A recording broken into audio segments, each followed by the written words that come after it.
театр инъикосгари зиндагӣ ва воситаи тақвиятдиҳандаи тафаккури зеҳнии мардум мебошад. салом бинандаи азизи телевизиони Тоҷикистон, пешниҳоди шумост барномаи меъмор аз идораи барномаҳои меъморӣ, сохтмон, нақлиёт ва коммуникатсияи телевизиони Тоҷикистон. дар ин барнома خواستم در خصوص بنیاد یکی از انشاءات‌های عظیم جمهوری تاجیکستان، انشاءات فرهنگی تئاتر ملی جمهوری تاجیکستان گفته باشیم.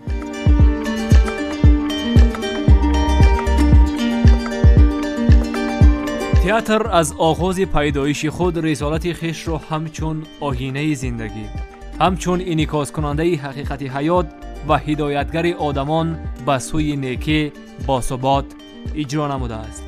ملت تاجیک در گذشته و امروز پیش از همه با صنعت و هنر و فرهنگ عالمگیرش شهرت جهانی یافته است. فرهنگ ملی ما در تربیت خودشناسی، حس ملی مردم، مخصوصا جوانان، نقش مهم بازیده در تشکل معنویات جامعه وطن پرستی و رسیدن به قدر نعمت بی‌بها استقلال دولتی تاجیکستان تأثیر عمیق می‌رساند. با شرافت استقلال دولتی جمهوری تاجیکستان، بنیاد تئاتر تاجیک مرحله تازه را کسب کرده در انتخاب برنامه، تهیه اثرهای گوناگون ژانری دارای ارزش‌های بلند بدیعی، آزاد و سایه‌پوشو گردیده با میدان خیلی وسیع ترغیب سنت و ارزش‌های ملی تبدیل یافته است.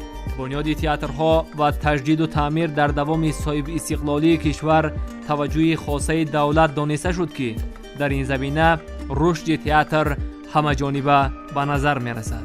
در دوام 5 سال اخیر در کشور زیاده از 60 بناهای نوی فرهنگی از قبیل قصرهای فرهنگ، تئاتر و آمفی‌تئاترها و باغ‌های فرهنگی بنیاد شده، زیاده از 60 مرکزهای فرهنگی تعمیر و تجدید یافتند که این دستگیری‌ها برای وسعت صنعت تئاتری زمینه خوب را فراهم می‌آورد. برای باز هم رشد و تکامل دادن صنعت تئاتری در تاجیکستان ضرورت آمد که تمام شرایط‌های مادی برای اهل فرهنگ تاجیک و هنرمندان و صنعتکاران فراهم آورده شود. در این زمینه بنیاد یک تئاتر بزرگ و نادر در منطقه به نقشه گرفته شد. بعد طرح‌ریزی گشتن لایحه بنای نو تئاتر سال 2015 با اشتراک پرزیدنت مملکت محترم امامعلی رحمان با کارهای ساختمانی بنای تئاتر ملی جمهوری تاجیکستان آغاز بخشیده شد.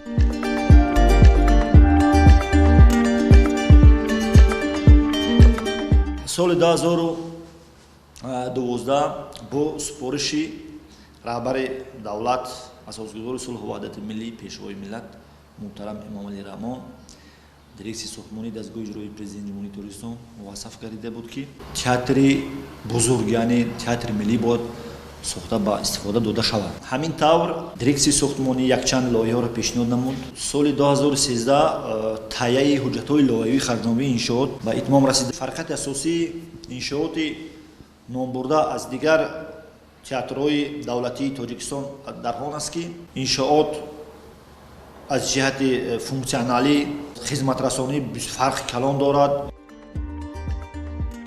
در پهلوی آثارخانه ملی تاجیکستان و باغ پرچم ملی تاجیکستان قامت راست نمودن بنای تئاتر شهادت از آن می‌دهد که حکومت جمهوری تاجیکستان به صنعت تئاتری توجه خاص داشته، موقع جایگیری آن را در نزدیکی انشاءات تاریخی و معرفی کننده ملت تاجیک بسا موافق گذاشته است.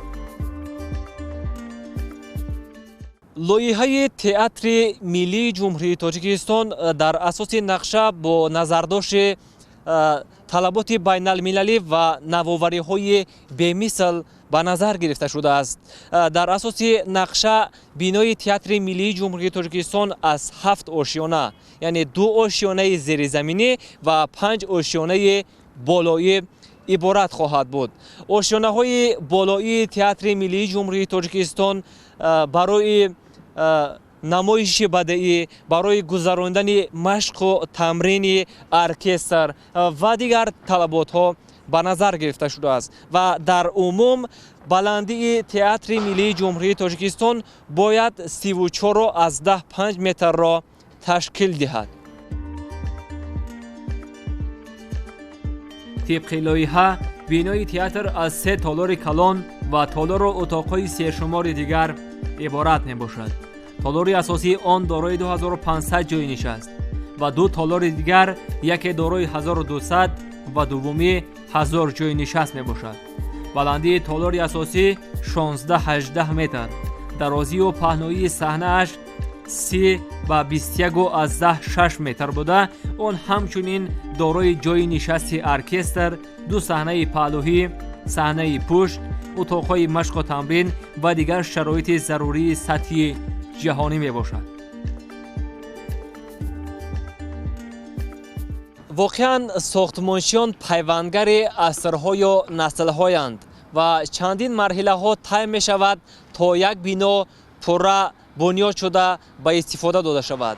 بینای تئاتر ملی جمهوری تاجیکستان هم نیز همین مرحله ها را در بر میگیرد. از این رو خواستیم در خصوص کارهای اجرا شونده تئاتر ملی جمهوری تاجیکستان با معاون دیرکتور کارخانه واحد دولتی تعمیر و ساختمان دستگاه اجرایی پرزیدنت جمهوری تاجیکستان زیازاده شمس‌الدین در این خصوص صحبت داشته باشیم. خب شما در خصوص همین کارهای ساختمانی تئاتر ملی جمهوری تاجیکستان میگفتید، یعنی حال چند نفر به اجرای کارهای ساختمانی مشغول است؟ کارخانه واحد دولتی تعمیر و ساختمان دستگاه اجرایی پرزیدنت جمهوری تاجیکستان همچون کارخانه ساختمانی اعتراف کرده است. ساختمان بینای تئاتر ملی که در شهر دوشنبه مرکز جمهوری تاجیکستان واقع است به عهده ساختمانچانی کارخانه ما وابسته کرده است.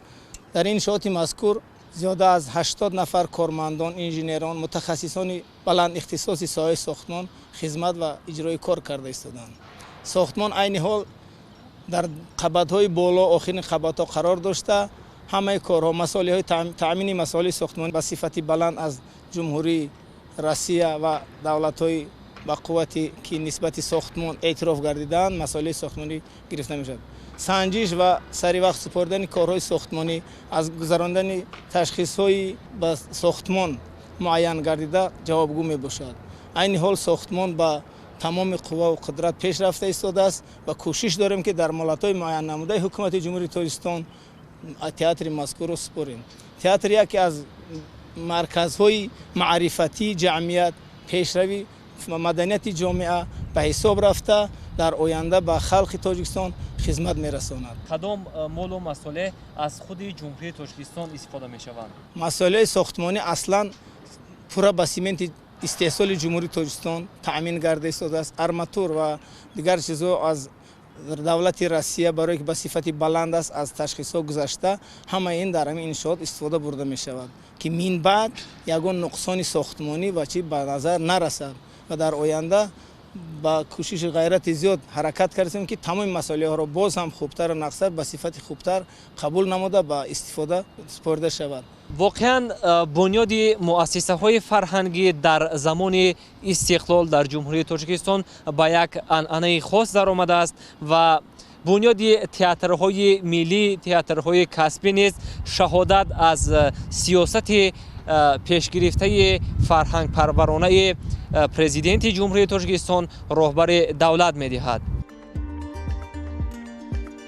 یکی از نوگانی و نوآوری‌های بی‌مثل تئاتر در برابر محتشم بودن آن این نصب صحنه گردان بزرگ با مکانیزم و جهازهای زمانوی و مطابق بودن آن و فعالیت هنرمندان میباشد.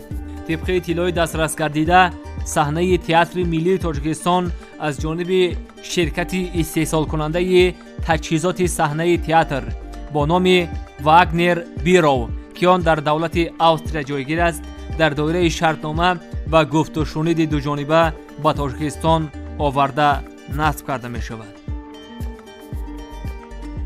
هر یک تئاتر اساسش همون صحنه هست. از همین لحاظ 2 سال پیش از جانب وزارت کارهای خارجی مکتوب ارسال گردیده بود که ما باید با یک شرکت جهانی استرالیایی باید همکاری نماییم دایر به صحنه سازی، باید به تجهیزانیدن صحنه حساسی تئاتر ملی و ما این را پذیرفتیم و متخصصان ما شرکت وارد تاجیکستان شدند. سال 2018 و 19 و یا 2 بار тоҷикистонро омадагӣ буданд, аз наздик бо иншоҳоти мазкур шинос шуданд, бо лоиҳа ва ёро шинос кардем, бисёр дуруст қабул карданд, бисёр маъқул шуд, аз ҷиҳати ҳаҷмию аз ҷиҳати тарҳе бисёр маъқул шудагӣ буд.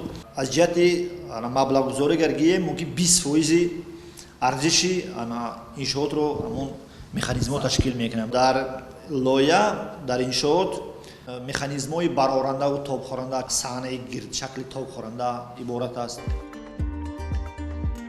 масалан саҳнаҳои театрҳои кишварҳои Дания, театри Базели Швейтсария, театр студияи Олег Табаков дар шаҳри Москваи Россия, театри Миллии Академияи Арманистон ба номи Габриэл Сундукян, театри Рогаланди Норвегия, театри Колони Колумбия, театри Гуанчжоуи Ҷумҳурии Мардумии Чин, театр дар Сингапур, театр дар Туркия, Германия, Бразилия ва дигар давлатҳо аз ҷониби ширкати Вагнер Биров бунёд шуданд.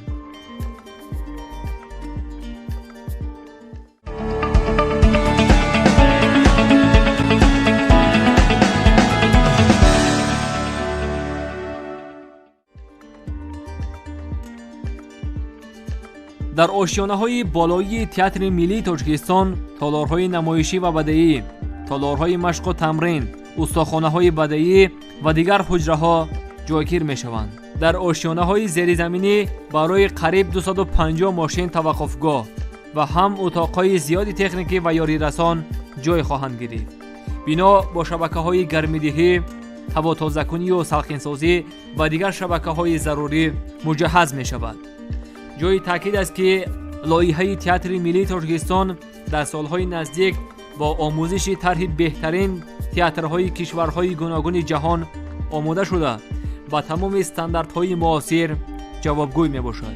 бояд қайд кард ки баъди иншооти аср нерӯгоҳи барқии обии Роғун бинои муҳташамтарин ин бинои театри миллии Тоҷикистон маҳсуб меравад.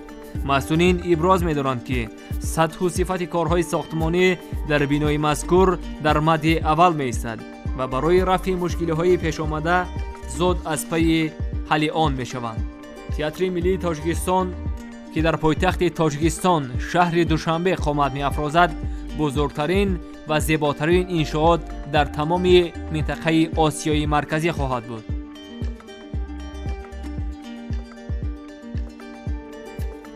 бунёди театри миллии ҷумҳурии Тоҷикистон барои мо мардуми бо фарҳанг, тамаддун хеле зарур мебошад. он талаботҳое ки дар бинои театри миллӣ ба нақша гирифтанд дар Осиёи миёна назири худро надорад. айни замон корҳои сохтмони оҳану бетонӣ дар блоки 5 ва 4 маром идома. бинои мазкур аз 3 толори бузург иборат буда, дар он тамоми шароитҳои замонавӣ ҳам барои тамошобинон ва ҳам барои ҳунармандон мавҷуд мебошад.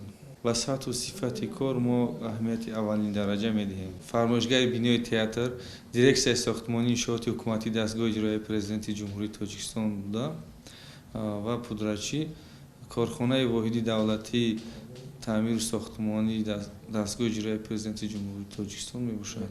умед аст ки театр бо сатҳу сифати баланд бунёд мешавад. дар оянда мо мардуми бо фарҳанг ба як муҳаббати хоса ба тамошои намоиши театрӣ меравем. хотиррасон мешавем ки лоиҳакаши бинои театри миллӣ ҷамъияти дорои масъулияташ маҳдуди ширкати Академия доир ба лоиҳаҳои саноати сабуки ҷумҳурии мардуми Чин мебошад. иншооти мазкур дар тарҳ шакли бисёркунҷаро дошта аз 6 қисми асосӣ ва 5 ошёна иборат мебошад. 2 ошёнаи бино ки дар сатҳи замин ҷо гардидааст, масоҳати он 74864 метри мураббаъро ташкил медиҳад. дар таххонаи театр таваққуфгоҳ, ҳуҷраи техникӣ, амборхонаи нигоҳдории асбобҳои мусиқӣ, толори намоиш ва ҳуҷраҳои ёрирасон ҷойгир мебошад.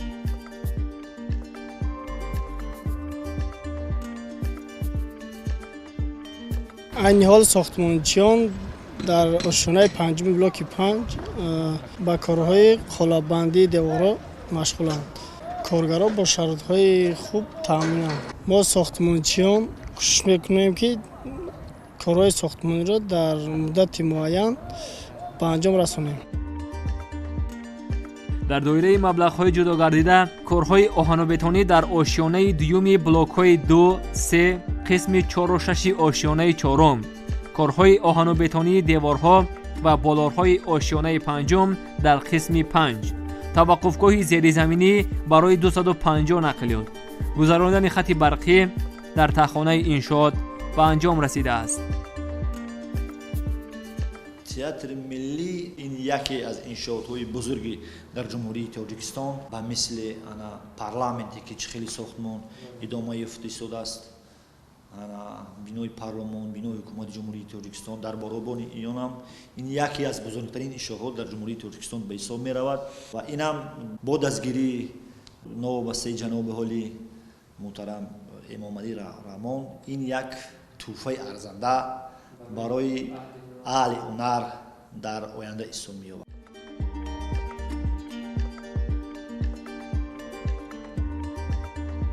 театри тоҷик дар тӯли мавҷудияти худ барои тарбияи маънавию ахлоқии ҷомеа, барои ғановати фарҳангии аҳли кишвар хидматҳои пурарзиш кардааст. фаъолияти театрӣ қисми таркибии сиёсати фарҳангии давлат буда ва эътирофи нақши нодири театр чун унсури ҷудонашавандаи фарҳанг, воситаи нигоҳдории худогоҳии миллӣ ва забонҳои халқҳо, яке аз муассисаҳои иҷтимоиест ки барои инкишофи ҷомеа аҳамияти калон мебозад. бунёди театри миллии ҷумҳурии тоҷикистон маҳз ба хотири арҷгузорӣ ба тамоми суннату оинҳо ба фарҳангу тамаддуни волои миллати тоҷик мебошад. барномаи меъмор буд дар хусуси бунёди театри миллии ҷумҳурии тоҷикистон қисса кард. дар ин ҷо ба барнома нуқта мегузорем.